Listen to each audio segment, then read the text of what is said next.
Muy buenas noches. Muchas gracias a todos por venir. Yo soy Alejandro Tucen, soy director de la editorial Paralelo 21.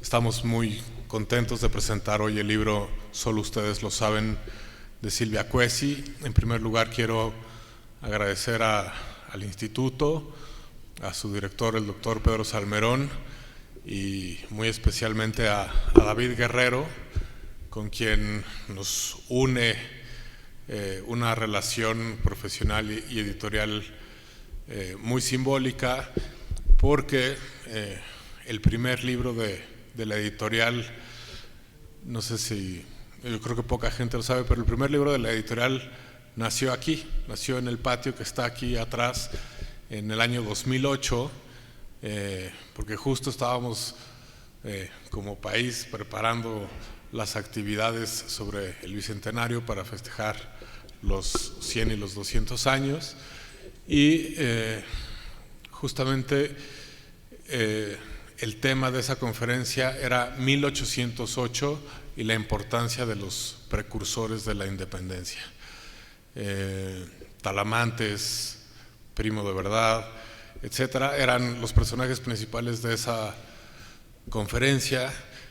Y en ese momento Luis Jorge Arnau, el director de la editorial, y yo dijimos, tenemos que hacer un libro nosotros para el Bicentenario. Es importantísimo que la editorial haga. La editorial tenía algunos meses de existir y se dedicaba solamente a hacer una revista, y ese fue el primer libro, y ya desde ese entonces David Guerrero es uno de los coautores de ese libro que se llama 200 años, 200 mexicanos. Y entonces pues te agradezco mucho, David, volvernos a encontrar y que participes. Es curioso porque la primera vez que yo vine a ver a David, aquí trabajaba Silvia, y entonces Silvia y yo, que tenemos una relación personal ya de muchos años, porque soy amigo de su hijo, pues nos encontramos y coincidimos aquí, y después, bueno, también profesionalmente nos encontramos, y en 2016 hablamos y me dijo, tengo un libro que me gustaría que vieras, y yo lo vi y dije, este libro está buenísimo.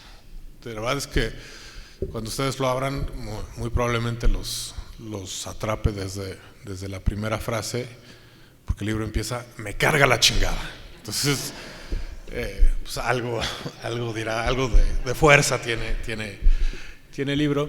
Y lo que es muy interesante también en términos de símbolos es que desgraciadamente no lo pudimos publicar en 2016, sino hasta este 2019. Pero lo curioso es que este libro, esa frase de me carga la chingada, es dicha por un personaje el 9 de abril de 1919. Y el libro llegó a la editorial el 9 de abril de 2019, justamente 100 años después. Entonces es curioso, ¿no? A lo mejor ese libro por otras cuestiones no podría haber sido editado en 2016, y para cumplir con los símbolos, pues fue justamente un libro centenario, ¿no? Al igual que la relación con el INERM y Paralelo 21 es una relación de centenarios.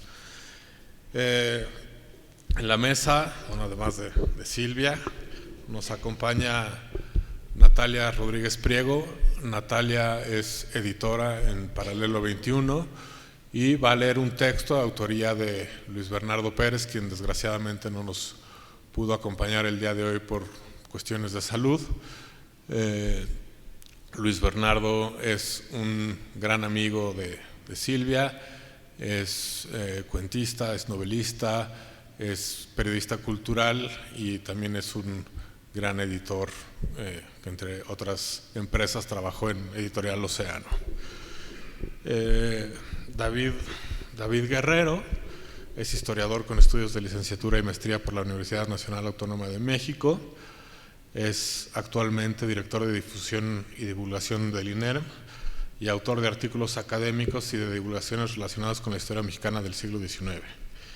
Por parte del INEM colabora con la redacción de textos sobre fechas cívicas nacionales que publica el Diario Oficial de la Federación, así como las cápsulas históricas que produce la Hora Nacional.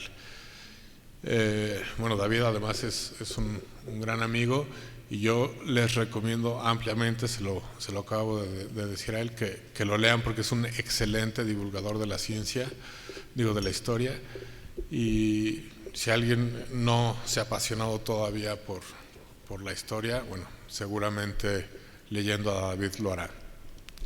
Silvia nació en la Ciudad de México y radica en Morelos. Es egresada por la Facultad de Filosofía y Letras de la UNAM.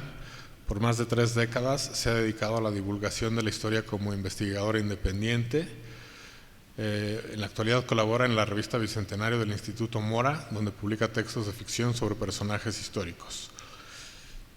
Es prologuista de ediciones de obras intemporales, donde se mezclan la literatura y la historia.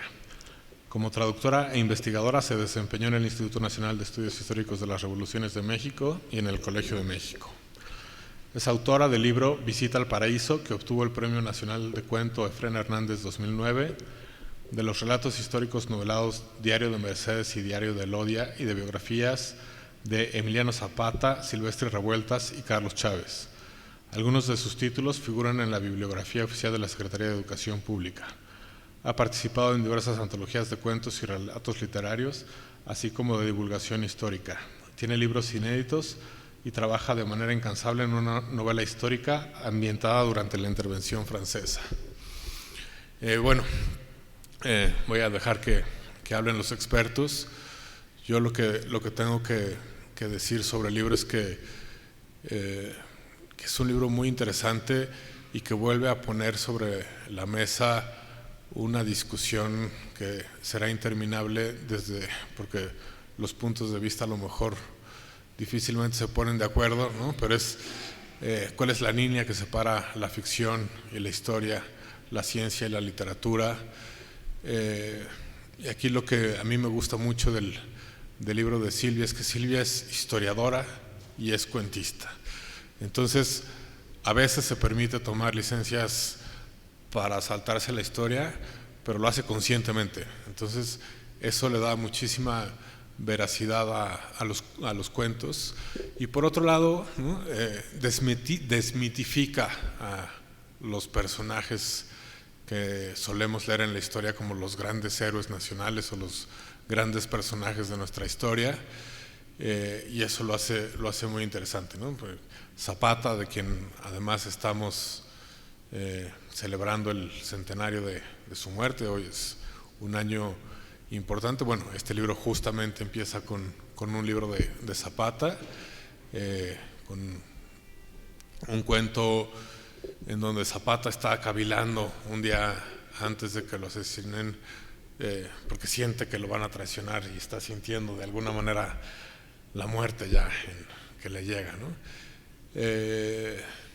Y luego uno ve, por ejemplo, las fotos históricas del asesinato y lee este cuento y piensa en cómo estaba Zapata pensando un día antes. Es la verdad como muy bonito, porque en la historia oficial difícilmente vamos a leer esos momentos de duda, esos momentos de culpa, esos momentos de miseria incluso que alcanzan algunos de los personajes. Y bueno, ya finalmente, ¿no? Para seguir con los símbolos, uno de los últimos cuentos de este libro nace de una lectura de Silvia sobre un libro de Elena Garro que se llama Memorias de España de 1937. Es un libro donde van Elena Garro, Octavio Paz y Silvestre Revueltas en un barco de regreso a México después de más de un año de haber estado en España. Y bueno, lo curioso es que aprovecho para hacer el comercial, que es exacto, ¿no? Que es el libro que afortunadamente entregaremos a imprenta la próxima semana y estará disponible probablemente en 2 o 3 semanas.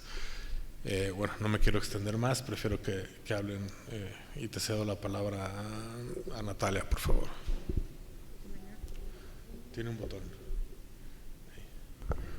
Bueno. Hola, muy buenas noches a todos.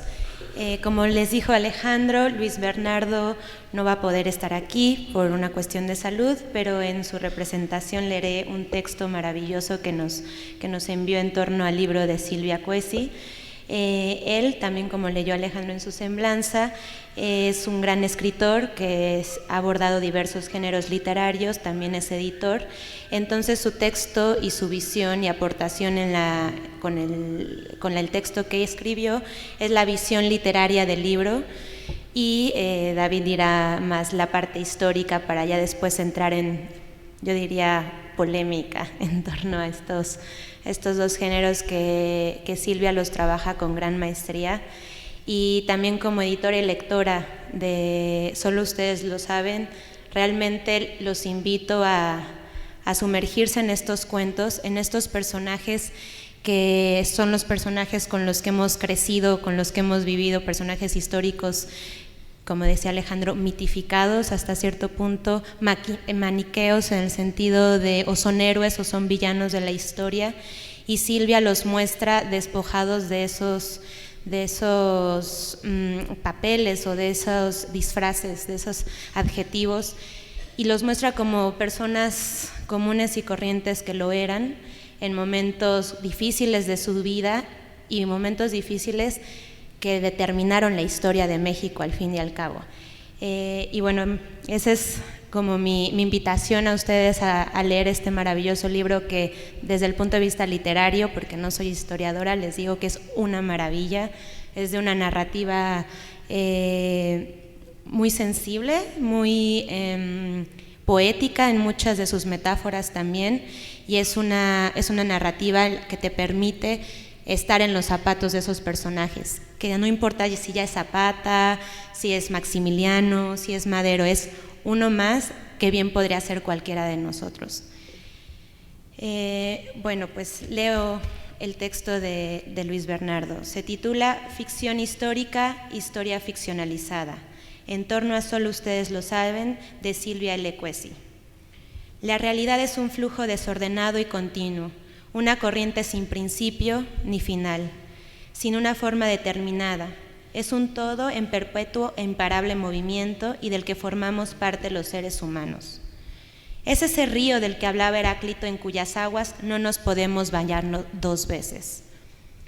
A diferencia del resto de los seres vivos y las cosas que integran la realidad, nosotros siempre hemos intentado comprender ese flujo, encontrarle un orden y encontrarle un sentido. Para eso hemos inventado la historia, con mayúscula, la cual echa una mirada al pasado en un intento por hallar la razón de ser a los sucesos, por enmarcarlos dentro de una estructura comprensible. Los historiadores buscan aclarar las razones y las sinrazones, los motivos, las intenciones, tanto las conscientes como las inconscientes, que llevaron a los hombres y las mujeres que nos precedieron a realizar ciertas acciones o dejar de realizar otras, a tomar determinadas decisiones en un contexto específico. También la literatura constituye, en buena medida, un intento por crear orden dentro de ese flujo anárquico y continuo que caracteriza a la realidad. A diferencia de las novelas y los cuentos, eso que llamamos realidad no tiene principio ni fin, no tiene héroes ni villanos, ni paisajes climáticos o momentos humorísticos. La realidad, simple y llanamente, es. En ese sentido, no hay que confundir al arte, en este caso el narrativo, con la realidad, ni a la realidad con el arte. El escritor, como todo artista, interpreta los hechos que ocurren, han ocurrido o podrían ocurrir y los trabaja con las herramientas de la ficción. Desde este punto de vista, no existe algo como la literatura realista, entre comillas. Todo es literatura fantástica, en el sentido de que toda es producto de la fantasía, incluso aquella que pretende narrar hechos verídicos. Ello en virtud de que la literatura, toda ella, es un intento por dar coherencia narrativa a algo que no lo tiene. Así, desde una simple anécdota contada a los amigos hasta un complejo entramado novelesco, son artificios que interpretan la realidad, la recrean y la ficcionalizan. Historia y literatura, literatura histórica, historia literaturizada, ficción histórica, historia ficcionalizada.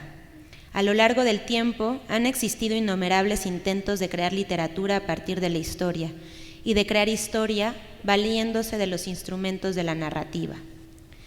Ambas disciplinas se encuentran más cerca de lo que algunos piensan. De hecho, muchos historiadores han demostrado ser excelentes narradores y muchos escritores de formación han dado muestras de un profundo conocimiento histórico. Solo ustedes lo saben, volumen que reúne 11 cuentos de Silvia Cuesi y que publica la editorial Paralelo 21, constituye un ejemplo notable de lo dicho hasta aquí. Es decir, es un caso paradigmático del difícil, riesgoso y fascinante maridaje historia-literatura.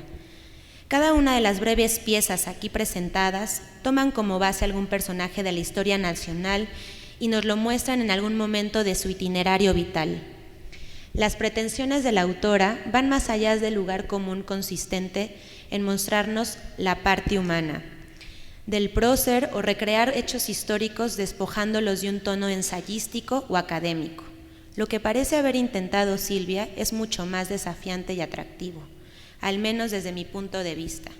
Veamos en qué consiste. En principio, lo que encontramos en Solo ustedes lo saben son relatos, extraordinarios cuentos que valen por sí mismos. Aún si no fuéramos capaces de adivinar la identidad de los protagonistas o ignoráramos todo respecto a la historia de México, estos relatos continuarían teniendo un gran valor como relato.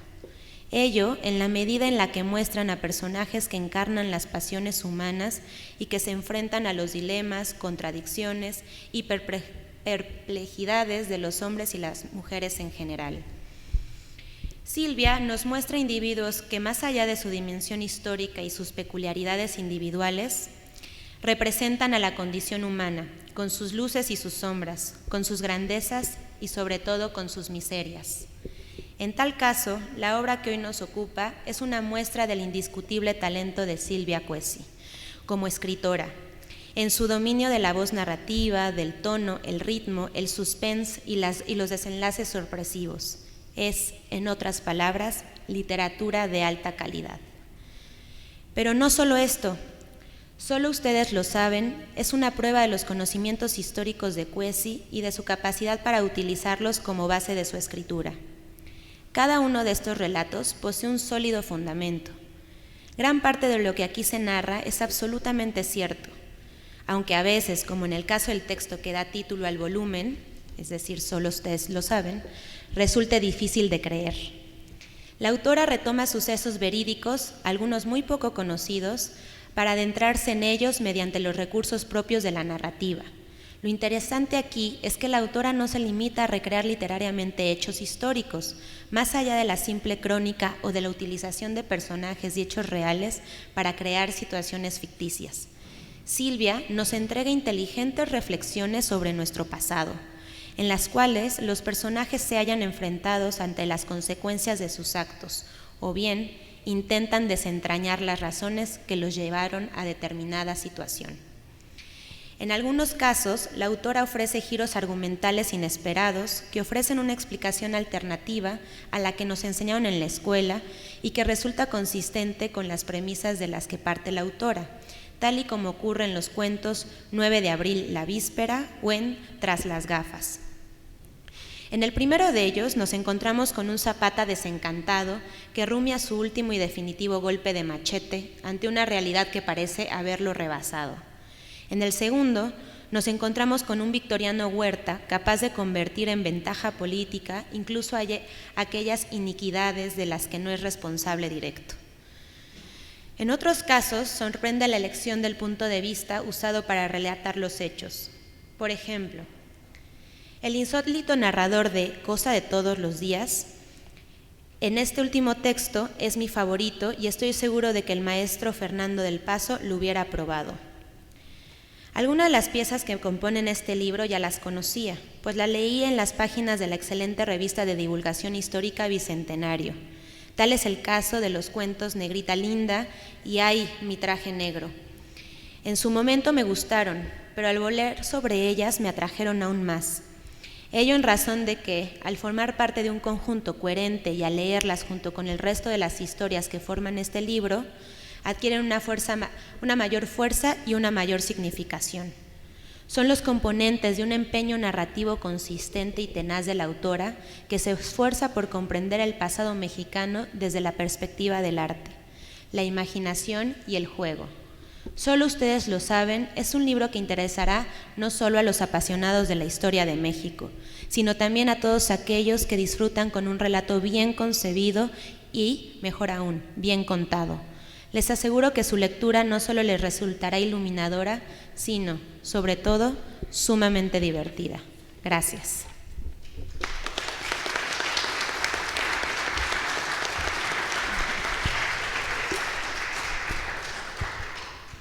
Muchas gracias, Natalia.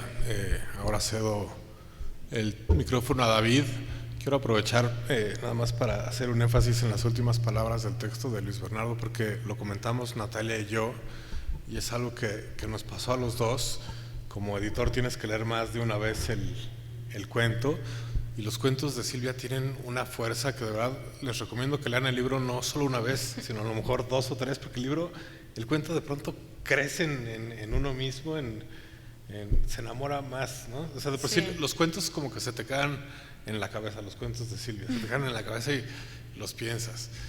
Y si los vuelves a leer, tienen una fuerza que de verdad les recomiendo mucho que hagan ese ejercicio. Y ahora sí les cedo la palabra a David.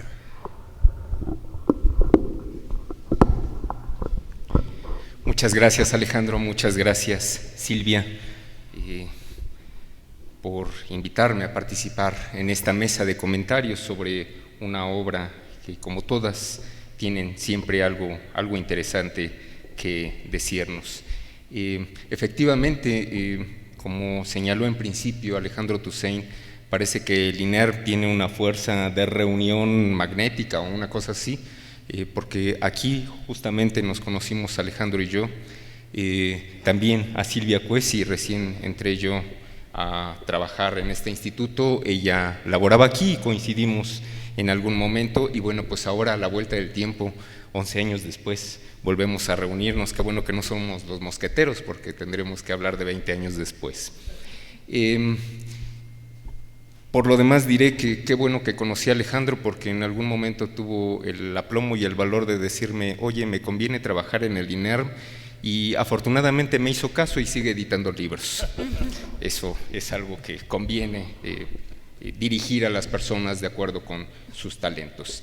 Bien, ya Luis Bernardo, a través de su escrito, les ha hecho algunas reflexiones sobre la vinculación entre la historia y la literatura. Son géneros que se combinan hasta el infinito y puede haber muchas variedades, muchas variaciones.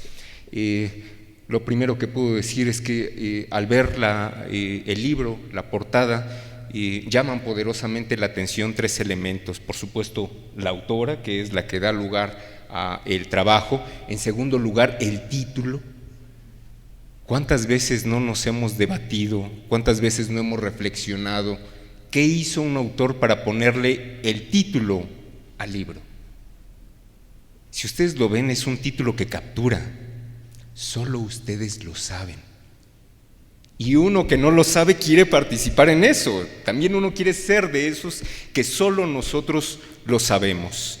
¿Cómo lo sabemos? Pues aquí están las historias. Y bueno, el libro tiene, el título del libro tiene lugar a propósito de uno de los relatos que además es uno de los más impresionantes.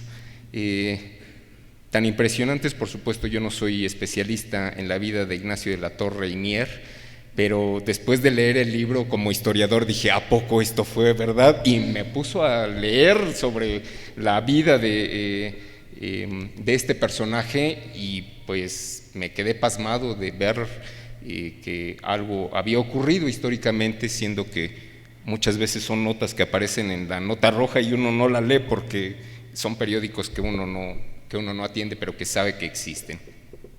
En fin, es atractivo el libro, comenzando por el título, uno quiere ser parte de la comunidad de Solo Ustedes Lo Saben. Y segundo, se tomó como ilustración, ya lo verán con detenimiento, la litografía de un escándalo que tuvo lugar en 1901, en pleno época porfiriana. Imaginen ustedes a Porfirio Díaz con 24 años en el poder en México, y con un escándalo, nada menos que su yerno protagonizó un escándalo, ya lo sabrán, hubo una redada policial, un baile de homosexuales, la mayor parte de ellos vestían de mujer, la redada dio la captura de 41 personas, y se volvieron famosos los 41 y salió, y después decían que eran 42, pero el número 42 nunca figuró en la cárcel, pues nada menos porque era yerno del presidente de la República en aquel momento. Entonces, bueno, pues es doblemente atractivo, ¿verdad? Ya de por sí ver esto es como un poderoso imán para comenzar a recorrer las páginas de este libro. Bien, ya les mostré la parte más externa del libro, es como la fruta, ¿verdad? Cuando ustedes compran una fruta, pues ven que tenga buena textura, colorcito, que tenga consistencia, ¿no es cierto? No nos gusta la fruta magullada, a menos que seamos pobres y digamos, bueno, pues nos dan a 10 los 4 kilos, échatelos. Pero bueno, aquí está. Ahora, después que comemos, después que nos acercamos a la fruta, lo que queremos es la pulpa, ¿no es cierto? Y bueno, lo que tenemos son 11 relatos, 11 cuentos de tema histórico, que yo cuando comencé a leerlo, soy historiador, tengo defectos, y uno de esos defectos consiste en ver las cosas a través del tiempo, el antes, el durante y el después. Y lo que me encuentro como primer cuento, pues es una meditación, una cavilación profunda de Emiliano Zapata en la víspera de su muerte. Murió un 10 de abril de 1919 y este año, como señaló bien Alejandro, conmemoramos su centenario. Entonces me encontré con eso, pero también había otros capítulos sobre una negrita linda, y esa negrita linda tuvo una participación decisiva en las primeras décadas del siglo XIX, es decir, un siglo después de Emiliano Zapata. Entonces, como historiador, primero brinqué, ¿no? Dije, bueno, ¿qué les pasa a los editores que no acomodan las cosas cronológicamente? No me molesté tanto, la verdad, pues yo seguía leyendo, ¿no? Y luego entendí la retórica de la organización editorial. Si ustedes reparan en esto, en lo siguiente, el libro se edita en 2019 en el centenario de Emiliano Zapata, y el primer cuento que aparece es precisamente Emiliano Zapata, un día antes, en la víspera de su muerte, ¿no? De su asesinato. Y la obra termina con una reflexión sobre Benito Juárez en los inicios de la Guerra de Reforma. Y eso ya me dio la clave, o sea, tuve que llegar al final porque dije, ¿quién exclama, ay, mi traje negro, no? Y ustedes que son muy avesados en historia, bueno, ¿qué personaje usará? Que no sea cura, por supuesto, porque los curas no entran en la historia oficial, salvo Hidalgo y Morelos, por supuesto. Pero ¿qué otro usaba siempre traje negro? Pues Juárez. Entonces, en el principio y en el final tenemos a dos personajes emblemáticos de nuestra historia. Emiliano Zapata, que representa el símbolo de la justicia, de la búsqueda de la justicia y del respeto por la ley en nuestro país, y Juárez, con un pasado, con una ascendencia muy humilde, ustedes bien lo saben, pero que se blanqueó a través de los estudios, de la abogacía, de un empeño tremendo, de una tenacidad rayada en terquedad cuando defendió a la República de los conservadores, bueno, cuando combatió a los conservadores, y también cuando defendió a la República respecto al imperio de Maximiliano, y lo tenemos ahí al final del libro. Entonces entendí bien que formaron, digamos, las partes de la camisa para que los 11 cuentos cupieran bastante bien. Historia y literatura. La historia se escribe con palabras o se expresa con palabras, lo mismo la literatura, tienen un vínculo común, pero los paradigmas de la historia y de la literatura son diferentes. Desde luego podemos hacerlo plural y decir no hay una historia, hay muchas historias y cada tipo de historia tiene su paradigma, como también hay diferentes tipos de literatura. El régimen, el paradigma general de quienes hacen historia es la búsqueda de la verdad, no como filosofía, porque si no nos quedamos como la tortillera que le dijo al filósofo no hay más allá y aquel se quedó pasmado. No, buscamos la verdad de lo que sucedió, de lo que ocurrió alguna vez, por una razón básica. A los seres humanos nos importa el tiempo, inscribimos los acontecimientos en el tiempo. En las palabras iniciales de Luis Bernardo se hablaba de un flujo continuo. La realidad no tiene ni principio ni fin. Somos las personas los que le ponemos el principio a una historia y un final, ¿verdad? Claro, los que producen películas nunca terminan por ver el final y es parte 4, parte 5, parte 6 y Marvel 8, qué sé yo, ¿no? Pero tendemos a ver las historias con un principio, un desarrollo, un final, también como en la literatura probablemente, como en los cuentos, por supuesto que tienen esa estructura básica. A lo largo del tiempo, el paradigma de la historia, esa búsqueda de la verdad, ha variado. Si ustedes recuerdan sus tiempos preparatorianos, recordarán que Heródoto, aquel personaje griego del siglo VI, que escribió la historia de los griegos, una parte, de la guerra del Peloponeso, dijo que le interesaba rescatar los hechos de griegos y bárbaros para que no se perdieran en el olvido. Y eso lo dijo hace 2500 años. Bueno, lo escribió. Sí lo dijo porque además recitaban las historias en el foro y demás y luego se ponían a escribir. Para que no se pierdan las cosas, para que no se olviden. Eso es lo que persigue la historia. Por eso buscan precisión. Ahora ustedes deben preguntarse que son tan vivos. ¿Y Heródoto era muy preciso? Pues no, se la daba inventando cosas. Tomaba relatos y decía esto es cierto y las sibilinas nos dijeron esto y es cierto. Y un historiador, una persona contemporánea dirá, bueno, pues a ver, la mejor adivina, el mejor Walter Mercado, pues no te va a decir cuál es la realidad, ¿no? Se acercará a tus expectativas, pero no te dirá la realidad. En la Edad Media, en Europa, la historia servía para mostrar la revelación de Dios a través de los hechos. ¿Cómo interpretas a Dios? A través de sus actos.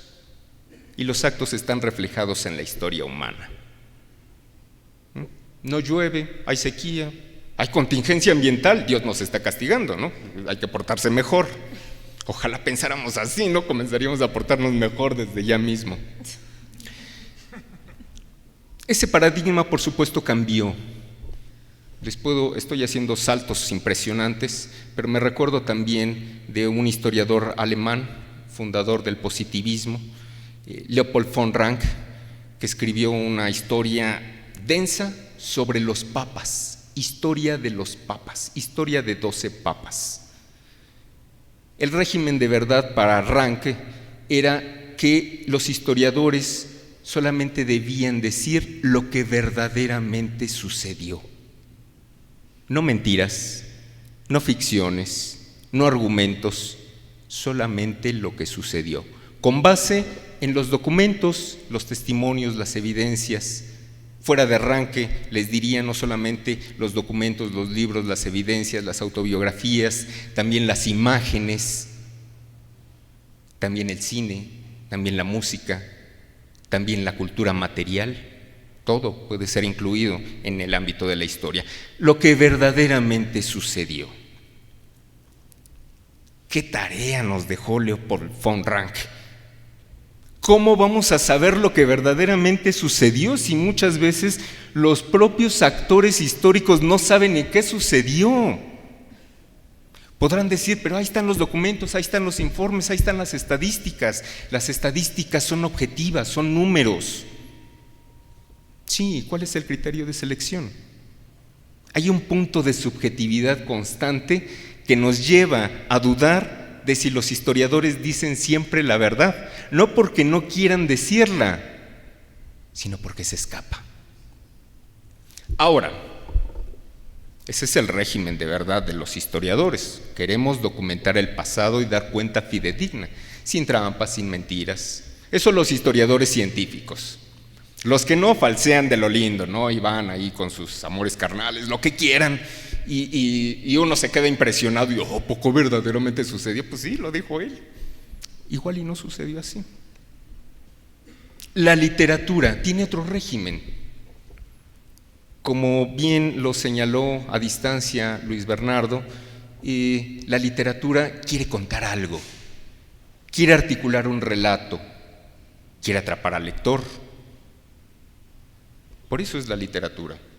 Si ustedes se han encontrado con escritos que no tienen ni pies ni cabeza, a veces les habrá tocado ese terrible accidente, a lo mejor un trabajo escolar de un hijo o una cosa así donde dice, pero dime dónde comienza esto, porque es desordenado. La literatura no, tiene un propósito. Particularmente esta literatura nos adentra en 11 situaciones que son muy interesantes. Como historiador les diré además una cosa: este tipo de literatura que combina, que conjuga las artes de la escritura con la historia, nos da cuenta de algo que los historiadores nunca podrán decir que sucedió en verdad, porque no hay evidencia. Pónganse a pensar cuáles fueron las cavilaciones de Emiliano Zapata la noche anterior a su visita a la hacienda de Chinameca, donde sería asesinado. ¿Dónde está la evidencia? No hay un diario de Emiliano Zapata. Ya me voy, ya valimos madre. No, no hay nada de eso. Pero aquí sí está. Es una extraordinaria capacidad la que veo que desarrolló Silvia Cuesi al acopiar acontecimientos, pasajes, momentos que además se vuelven cruciales. Yo creo que en la mitad de estos capítulos encontramos a personajes que están reflexionando sobre sus propias acciones. ¿Cuántas veces en nuestra vida no nos hemos encontrado en esa misma situación? Piénsenlo para sus interiores. No se sonrojen, por supuesto, porque quedarán en evidencia. Pero ¿cuántas veces en esos momentos de verdadera sinceridad se preguntan: ¿hice lo correcto? ¿Dije lo que debía decir? ¿Debía haberme callado? ¿Debía haber hecho algo más? No sé si les ha ocurrido. Uno le da vuelta. Claro, somos muy inteligentes porque nos autojustificamos al final de cuentas. Pues ya lo hice, ¿no? Y si somos indiferentes, pues me vale madre, ya lo hice. Pero si no, las ideas vuelven. Piensen ustedes en esos pensamientos que han tenido y se van a sorprender que los tienen en un momento y 10 años después los vuelven a tener y 20 años después vuelven a regresar. Se van desgastando, pero ahí están.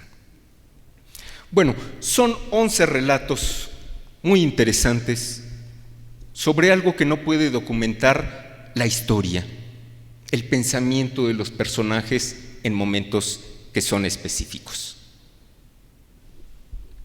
¿A quién tenemos en estos cuentos? Ya en parte Luis Bernardo nos ha dado cuenta del contenido de este libro. Yo no los voy a señalar en el orden en que aparecen, porque insisto, tengo el defecto de ser historiador, así que voy a la cronológica. El primer relato, en sentido cronológico, es una reflexión de Miguel Domínguez. Lo recordarán, no es Benito Juárez, es Miguel Domínguez, corregidor de Querétaro. ¿Se acuerdan de él, no? Y ustedes van a decir, ¿cómo no? Nos acordamos de él por su esposa. No, el corregidor pues, como que estaba de complemento, ¿no? Le daba chance a la Josefa para que hicieran las reuniones, las conspiraciones y bueno, ni modo. Miguel Domínguez reflexionando sobre su esposa. Recuerdan a Josefa Ortiz, ¿verdad? Los que ya llevamos algunas décadas en el planeta, incluso recordamos las moneditas de cobre con la Josefa. ¿Se acuerdan ustedes? Los billetes de 5 pesos de la Josefa, ¿lo recuerdan? Las biografías de la papelería, ¿lo recuerdan? Pasamos 2010, ahí también estaba Josefa Ortiz. Y pues parece una mujer con aplomo, ¿no? Y algunas personas lo han llamado madre de la patria, también a Leona Vicario, ¿no? Bueno, a ella hasta dulcísima madre de la patria, incluso la nombraron en sentido oficial. Pero ¿quién se va a imaginar que Josefa Ortiz tuvo 14 hijos? Y que Miguel Domínguez recuerda sobre eso, 14 hijos. Bueno, ahora tiene uno y ya siente que está pariendo chayotes, ¿no? De lo que cuestan los hijos, las preocupaciones y todo para que se vuelvan izquierdosos y se vayan de la casa, en fin, dilapiden la herencia, qué sé yo. 14 hijos. Y les diré una cosa, después del acontecimiento de septiembre de 1810, cuando fue descubierta la conspiración de Querétaro, muy poco tiempo después Josefa Ortiz fue recluida en un convento, así en calidad de presa, en la Ciudad de México. Y ahí permaneció la mayor parte de su vida. Bueno, quién sabe cómo le harían, porque también se embarazaba estando presa y del esposo, para que no digan, ¡ay, otro chisme de solo ustedes lo saben! No. Eran hijos legítimos, hay que pensarlo así. Pero las reflexiones de Miguel Domínguez sobre su esposa, a quien dulcemente, según nos transmite Silvia, la llamaba mi negrita linda. ¿Qué cosa, no? A la madre de la patria, la negrita linda. Pues nos enteramos, y es cierto. Por lo menos le damos fe a Silvia de que investigó bien sus acontecimientos y sus anécdotas. Y resulta que Josefa Ortiz tenía ascendencia afroamericana. ¿Qué cosa, no? Bueno, ya sabíamos que Morelos tenía ascendencia afroamericana, que Vicente Guerrero, pero Josefa Ortiz, pues ahí están las cosas. Y les digo, solo ustedes lo saben.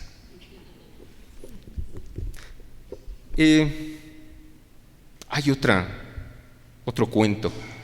Ese no lo cuenta el personaje ni alguien relacionado con el personaje. Es el sepulturero del personaje que le habla al cadáver. Y el cadáver es Leandro Valle, una de esas víctimas de la defensa del liberalismo en los inicios de la Guerra de Reforma. Lo recordarán bien, jóvenes médicos que fueron capturados y fusilados por los conservadores muy cerca de aquí, en Tacubaya. Y entonces el sepulturero le está platicando a Leandro Valle. ¿Se imaginan ese diálogo del muertero platicándole al cadáver? Bueno, se toma sus licencias, hasta se fuma el cigarrito y tal cosa. Muy interesante el relato. Benito Juárez. ¿Cómo recordamos a Benito Juárez? Recuerdan el dicho, ¿verdad? Le hace lo que el viento a Juárez, o sea, no lo despeina. ¿Cómo lo vemos en las fotos? Hierático, ¿no? Firme. O sea, ¿cuándo ven a Benito Juárez en una foto bailando?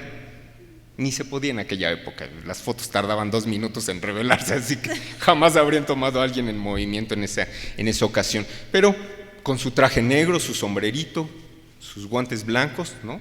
Se occidentalizó después de ser un indio zapoteco, se occidentalizó de ser monolingüe, se occidentalizó, se volvió abogado, ascendió en todos los cargos públicos, desde presidente municipal hasta presidente de la República. Y lo tenemos vestido con traje de lino de Nueva Orleans a Panamá y de Panamá a Acapulco, con el cabello crecido, preguntándose qué estaba haciendo. Y lo que estaba haciendo era iniciar una revolución que cambiaría el sistema político mexicano tras el derrocamiento de la dictadura de Santana en 1854. Y ahí lo tenemos, a Juárez. Déjenme. Tú me cortas, 87.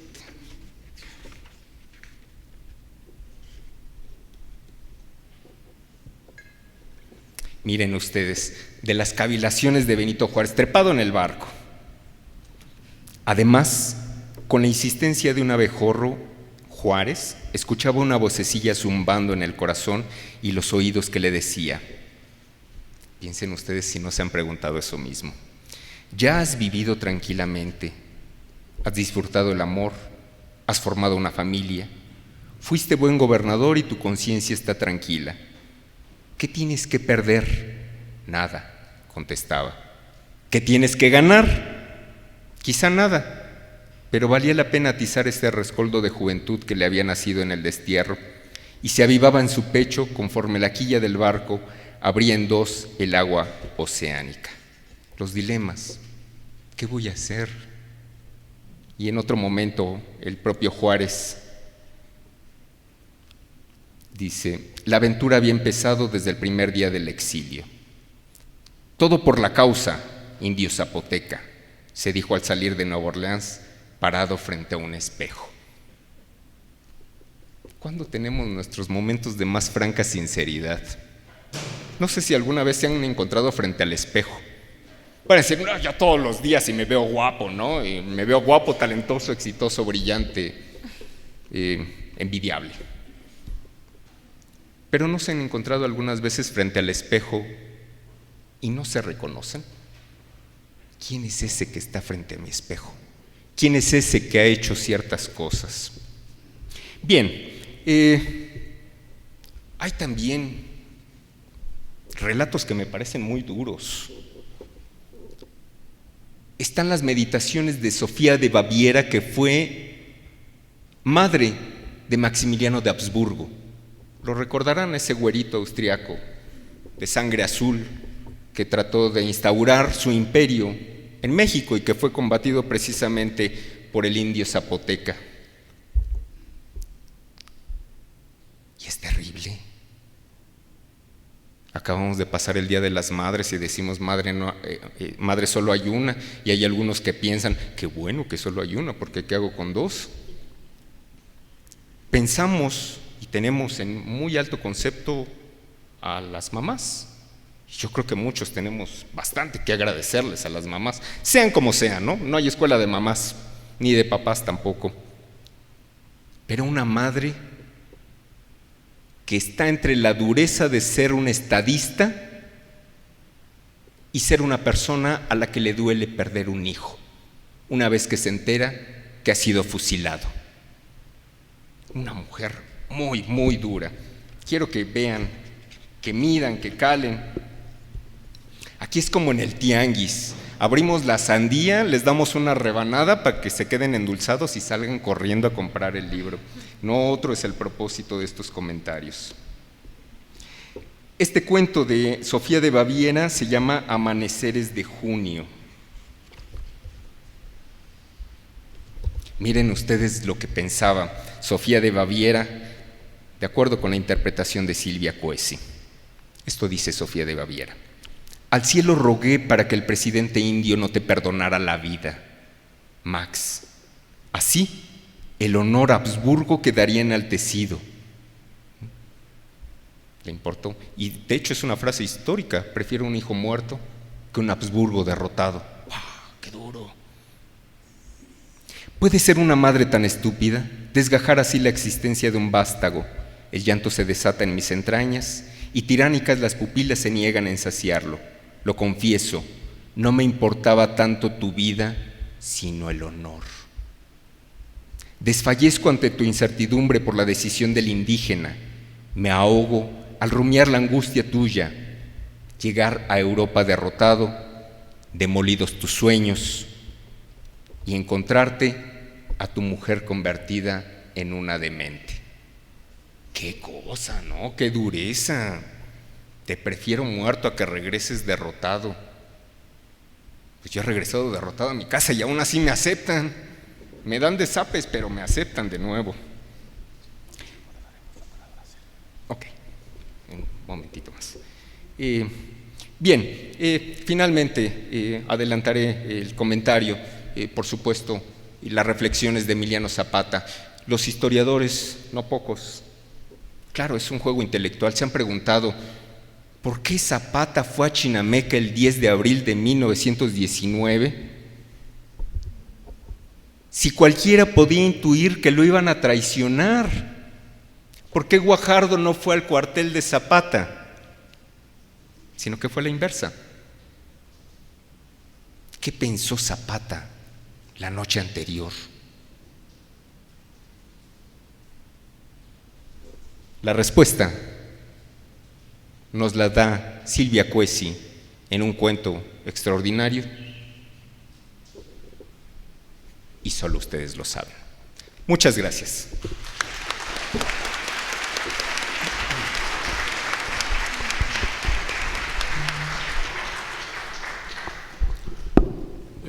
Muchísimas gracias, David. Bueno, como se habrán dado cuenta en las dos, bueno, tanto en la lectura de Luis Bernardo como en las palabras de David, solo ustedes lo saben, si algo genera es pasión.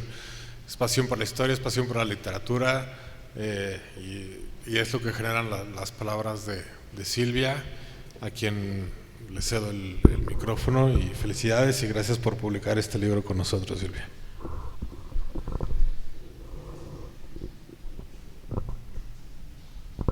Como estoy chaparra, sí, se escucha, sí. Bueno, pues la agradecida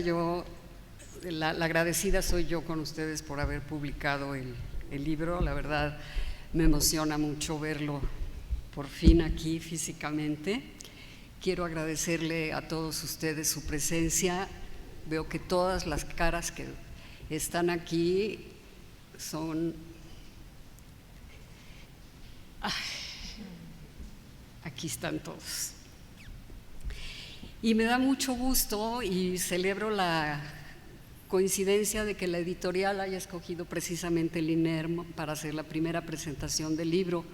Es una institución a la que le tengo mucho cariño. He trabajado aquí en dos épocas diferentes de mi vida, y en la última, como dice David, nos tocó cruzarnos como por 5 o 6 meses. Fuimos compañeros de trabajo, y agradezco mucho al doctor Salmerón y al INERM por prestar este recinto para llevar a cabo esta presentación. Le agradezco a Luis Bernardo que con mucho entusiasmo haya aceptado la invitación para ser uno de mis presentadores, pero desafortunadamente se le atravesaron unas piedritas en el camino y ya no pudo venir. Es un escritor a quien yo le tengo mucha admiración y como amigo le tengo una amplia y muy grande estima. Gracias, David, por aceptar la invitación también. Quiero agradecer a un amigo y gran maestro mío, Agustín Cadena, y a compañeros del taller literario donde coincidí en varias ocasiones con algunas personas, que por acá veo a una nada más, no sé si se me escape que haya alguien más presente, pero a todos los integrantes del taller literario de Agustín quiero agradecerles, porque en este libro hay sugerencias de ellos, hay comentarios, incluso por ahí hay alguna perlita literaria que alguno me regaló generosamente. Quiero agradecer también mucho a Jan, que ha sido siempre mi primer lector, mi lector designado por default. Él también de repente me comparte sus comentarios. Y bueno, quiero compartirles un poco la historia de este libro, que no fue planeado, así que yo dijera un día voy a hacer un libro que se llame Solo ustedes lo saben y que tenga 11 cuentos. No, pero a la tercera, cuarta ficción me sucedió lo que le sucede a los padres que no planean hijos y que al tercer mes ya están enloquecidos de amor por él y que no ven las horas de tenerlo en sus manos. A lo largo de su gestación fui amándolo, y ahora que les puedo decir, soy una madre muy orgullosa. El común denominador de todos los cuentos es mi profundo y gran amor por la historia y mi curiosidad por los mundos interiores que de alguna manera la literatura puede plasmar de mejor manera que la historia, por lo que ya explicó David muy bien desde su punto de vista de historiador. Estos escenarios que yo planteo en cada una de las ficciones no son descabellados, tienen su sustento en bases históricas, por lo cual en cada uno me tomé el atrevimiento de darme esas licencias literarias. Como les decía, no fue un libro planeado, ni siquiera fue un libro que yo hiciera de una sola sentada, que yo me pusiera como en las películas de Hollywood frente a mi computadora con un paisaje maravilloso y en 3 semanas que el editor me estuviera persiguiendo y reclamándome que ya me había dado un anticipo, yo ya lo tuviera listo. Al contrario, su gestación fue lenta, pero curiosamente siempre fue en paralelo a mi trabajo asalariado. Ya fuera la escritura de algún libro, de algún artículo, de alguna cápsula para algún programa de televisión o de radio, perdón, o alguna traducción, comenzaba yo a darme cuenta que me surgían dudas, pero también había personajes que de repente se me aparecían y como que me jalaban y casi me exigían: tienes que escribir algo sobre mí, pero por favor ya no cuentes lo mismo, tienes que contar otras cosas, queremos pasar a un futuro donde se nos conozca como seres humanos que fuimos y no como esos seres que nos han colocado en unas galerías donde de un lado están los villanos, de otro lado están los héroes, de un lado hay luz y de otro lado hay sombra y todos entiesados. Y estos personajes me pedían mostrar otras facetas de sus vidas. Querían que desde otra perspectiva contara yo algo de ellos. Como dice Franz Kafka, la literatura es siempre una expedición a la verdad, una verdad que el escritor, que el literato organiza y la convierte en verosímil, porque esa realidad inventada es más creíble a veces que la propia realidad. Pero si lo que busca la historia es la verdad, es en ese sentido que están escritas estas ficciones: llegar a una verdad plausible, conociendo las mentes, los mundos interiores de cada uno de los personajes. Pues hoy está muy mencionado Emiliano Zapata y yo no voy a hacer la excepción, porque sí quiero comentarles que fue la primera ficción que yo escribí. Y les voy a comentar cómo fue el proceso que a mí me animó a seguir escribiendo y abordando más personajes. Yo había escrito una biografía sobre Emiliano Zapata y esa era la duda que a mí me quedaba. No es posible que haya ido a Chinameca sin escolta Emiliano Zapata, es obvio que lo iban a matar. Y esa duda me quedó siempre, pero no encontraba yo en ningún autor algo que me diera a mí una respuesta.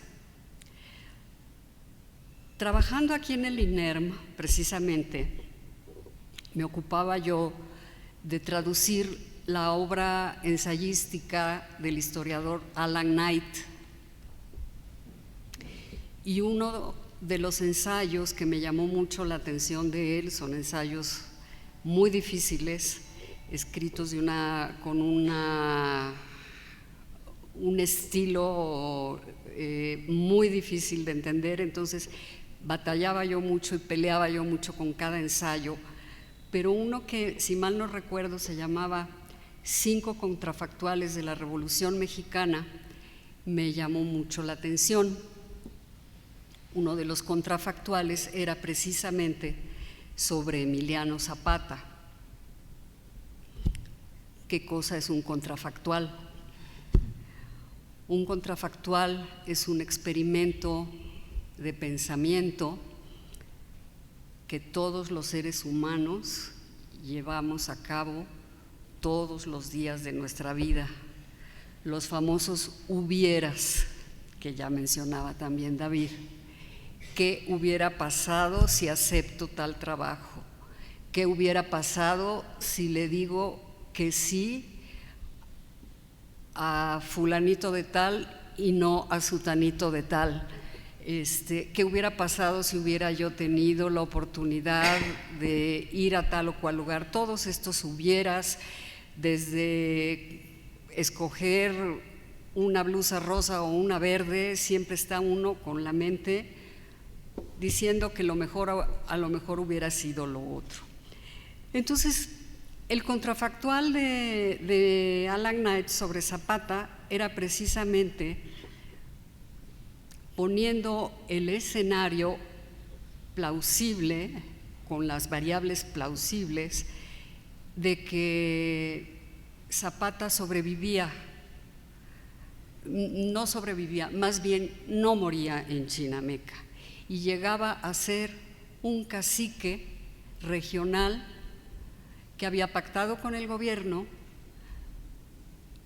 regordeto, panzón, iba a las corridas de toros, a las peleas de gallo, y no es que me diera a mí la respuesta en sí, pero me permitió empezar a vislumbrar que sí había motivos para que Zapata tomara la decisión de ir desprotegido a Chinameca.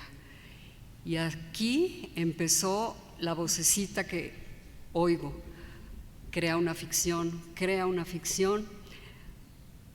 Ese fin de semana me acuerdo que tuve un insomnio espantoso y viendo las vigas del techo en la noche escribí mentalmente el cuento más o menos como ustedes lo van a ver. Y aquí quiero decirles que cuando uno escribe no necesariamente necesita estar uno con papel y lápiz o pluma o una máquina o una computadora. Uno, cuando ya el personaje lo atrapó a uno, no nos suelta, nos agarra, y hasta que no tenemos concretada la historia no podemos dormir tranquilos o comer tranquilos. La sensación de haberle dado voz y movimiento a don Emiliano me llevó a escribir la segunda ficción, porque tenía yo también bastante material en mi mente derivado de la biografía de Emiliano Zapata, y es sobre este personaje de Nacho de la Torre y Mier. Entonces empecé yo a ver que sí estaba yo logrando estos experimentos de ver de qué otra manera se pudieron haber conducido los hechos dentro de la vida de estos personajes. Para entonces yo había escrito relatos históricos novelados, biografías, entonces tenía yo ya cierta musculatura para escribir, y fui acumulando más dudas y viendo dónde estaban encaminadas la curiosidad por los sentimientos y las emociones de tal o cual personaje, y así fui conformando más ficciones.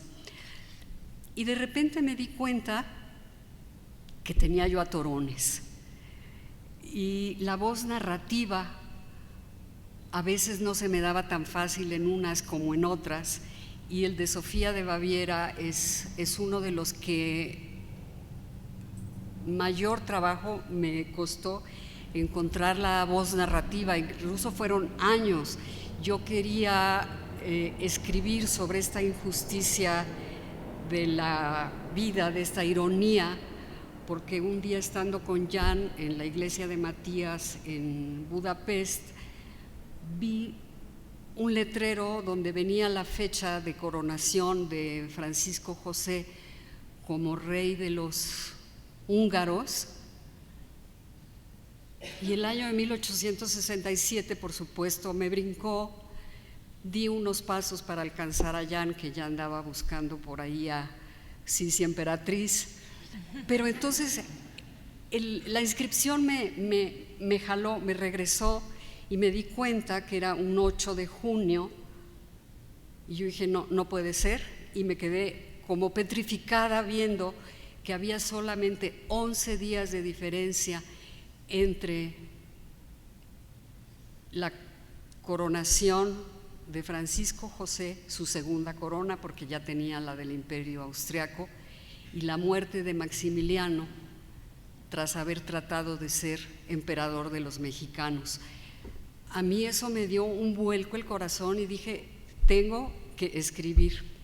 Regresamos a México y les digo, por años los ponía yo a platicar a los hermanos, era un soporífero de cuento. Ponía yo a Maximiliano a contarlo, no salía. Ponía yo a Francisco José una voz, una tercera voz, y no salía. Y Jan y yo disfrutamos mucho de hacer senderismo en Tepoztlán, donde vivimos. Iba yo caminando con mis bastones y pensando cómo iba a resolver el cuento, y yo misma exclamé, ¡ay, pobre madre, lo que ha de haber sentido! Y dije, la voz, esta es la voz. Y esto es muy curioso también, porque cuando escribimos, no solo los personajes nos atrapan, sino yo creo que aparte de la dichosa musa, hay también como duendecillos o ángeles o algo que nos manda un letrero, un comercial, una persona que dice algo, y de repente eso nos completa una historia o nos dice por dónde es que debemos de seguir. Entonces así fue como resolví la voz narrativa, la perspectiva desde donde iba yo a contar esta historia irónica, muy fuerte, de esta situación de una madre que a fuerza, a toda costa quería que sus dos hijos fueran emperadores, y que prácticamente es la que orilla a Maximiliano a tomar la decisión de aceptar el trono en México.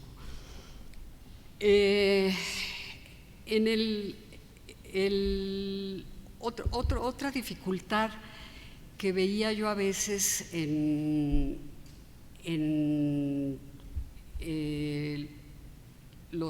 las historias es, si yo no tengo el final, no puedo empezarlo. O sea, para mí el comienzo de la escritura de un cuento es el final. Cuando yo ya tengo el final, yo sé que ya toda la historia la puedo conformar y ya la puedo plasmar. Y en el cuento de Cosa de todos los días, que también ya mencionó David, la historia de la amistad entre Leandro Valle y Miguel Miramón, no hallaba yo, no le encontraba pies ni cabeza, pero insistía yo en que la quería escribir. Y un buen día yo ya la había dado por perdida, y dije, ya, este es de los textos que uno ya sabe que no van para ningún lado. Pero coincidentemente, en una reunión, una amiga comentó que era descendiente de Leandro Valle, que era sobrina, tataranieta o algo así, y me platica una anécdota personal de un día que ella iba manejando y oye en la radio que iba a haber una ceremonia luctuosa y todo lo que ella me platica, ella no le hizo mucho caso a mi preocupación por terminar el cuento, pero a medida en que ella me iba relatando la historia de su tío y de que si fui y vine y entonces lo que oí yo en el radio y fui a tal lugar y conocí a tal gente y vi tal cosa, yo ya aquí completo tenía ya el cuento en mi mente. Entonces son situaciones que uno como escritor va resolviendo a cada paso. No todos los cuentos, no todo se resuelve igual. Yo creo que cada personaje pide su espacio, pide su propia voz, su propia forma. Efectivamente, a la corregidora, cuando vi que la había yo sacado de ese perfil horrible de las monedas y de los billetes, la pude amar. Es un personaje más tierno, más amoroso, y todos estos personajes van teniendo lo que nos es común a todos los seres humanos. Son esas mentes conectadas con el corazón, o ese corazón conectado con la mente, en donde a cada momento estamos tratando de tomar decisiones, estamos escogiendo qué hacer o qué no hacer, y cómo nos sorprendemos en un mismo momento que estamos por hacer algo que ya habíamos tomado la decisión, y en un tris hacemos otra cosa. Entonces, para mí esos pensamientos que todos tenemos son momentos que existieron, y para mí ese momento efímero en el que existieron, para mí son verdades. Y esto, vuelvo a mencionar los contrafactuales, estos pueden ser esas variables plausibles para poder conformar la historia de alguien, sabiendo que pudieron haber pensado tal o cual cosa, tal o cual tema, tal o cual decisión.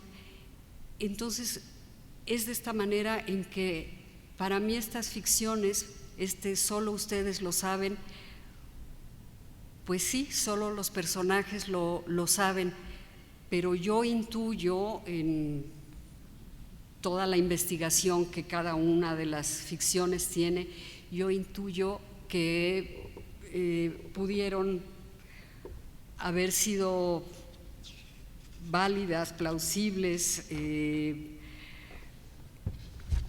por algunos segundos. Cada una de estas historias al principio era como si yo las tuviera en un caleidoscopio.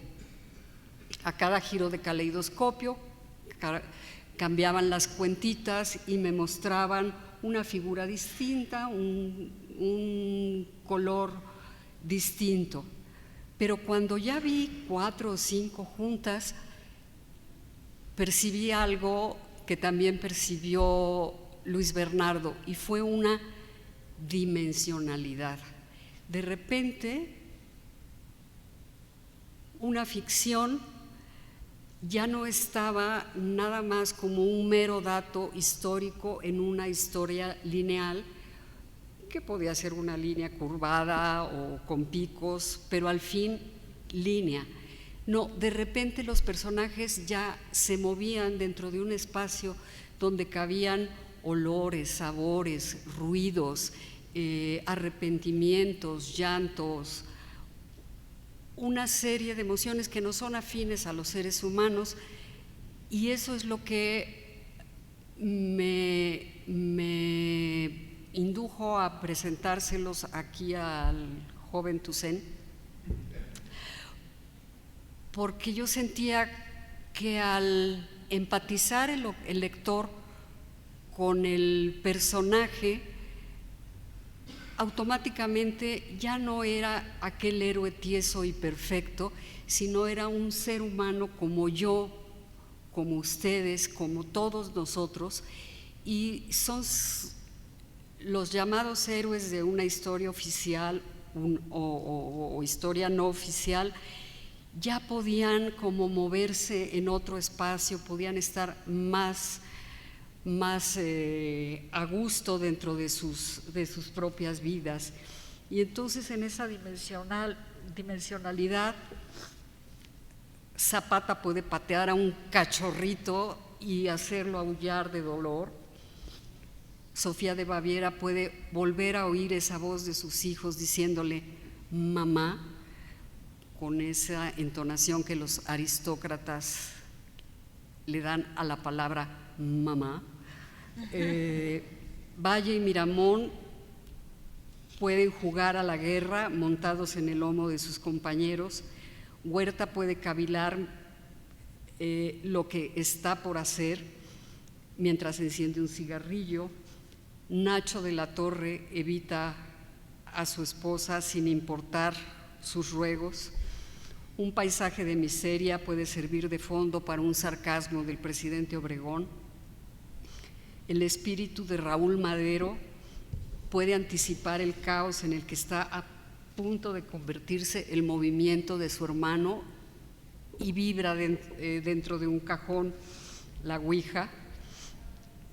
Víctor Ochoa, quizá el personaje menos conocido o totalmente desconocido, se va a revolver en la senilidad y el abandono entre parloteos de aves y la peste de un zorrillo, y un Josefa Ortiz va a criar 14 hijos de ella y el corregidor, más 2 hijas del corregidor, así es que 16. Pero también va a dar aguinaldo a su servidumbre, y va a tocar la flauta y va a pintar. Silvestre Revueltas va a observar una foto de Hitler y cuidar con mucho celo un abriguito que le compró a su hija Eugenia, y a Juárez sí lo va a despeinar el viento.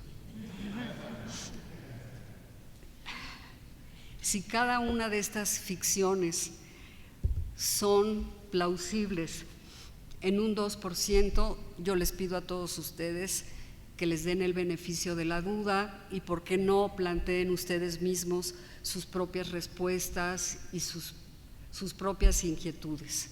Les agradezco a todos su presencia hoy aquí en la presentación y de verdad mi corazón está conmovidísimo de verlos aquí.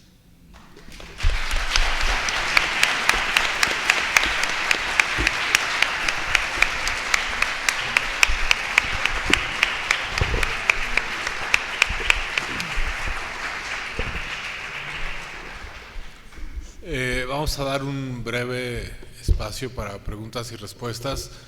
La verdad me gustaría que fuera breve para no cansarnos tanto. Los vamos a invitar al patio que está aquí atrás a un brindis, a que compren sus libros. Tenemos otros libros de la editorial.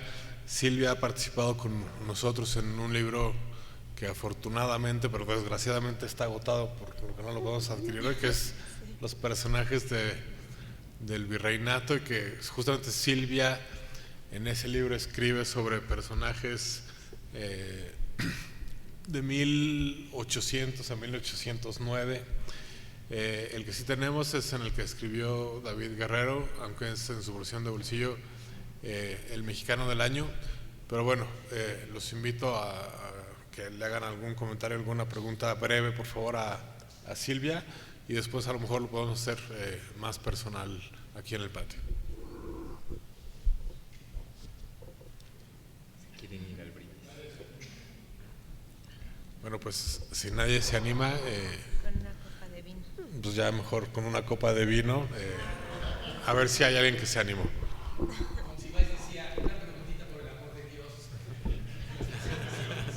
Así que yo voy a ser muy directo, y por la importancia que tiene el personaje de Zapata, y siendo dramaturgo, te pido permiso de hacer un monólogo también con mis propias ficciones en base a tu trabajo. Por supuesto que sí, mi querido Mario. Con mucho cariño, mil gracias. Pues bueno, muchas gracias a todos por venir.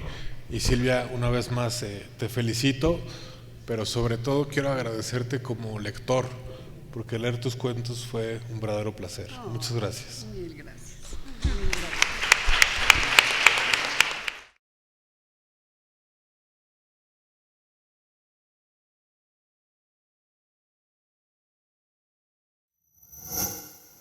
Gobierno de México.